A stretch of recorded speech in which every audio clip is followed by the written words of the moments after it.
人在地前来看台南的土地总路径土地公庙，超过300年的历史了。2年前是重新来整修，即摆整建完成，举行着入伙安坐的仪式。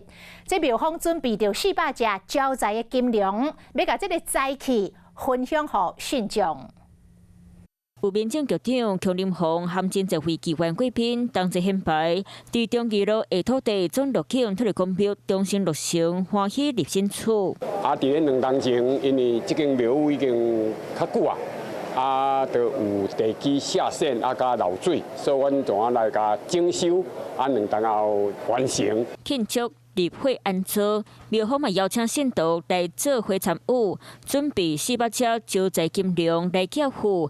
当时庙边白面的嘛送400碗巴寿面，同齐赞助光彩。我这真侪好朋友啊，因也拢安尼看到咱赞助怎，大家讲无，伊嘛要寄付，就互大家来参与，希望讲甲这个证书会使圆满咧。 头家拍手送巴寿面，互信徒是介欢喜。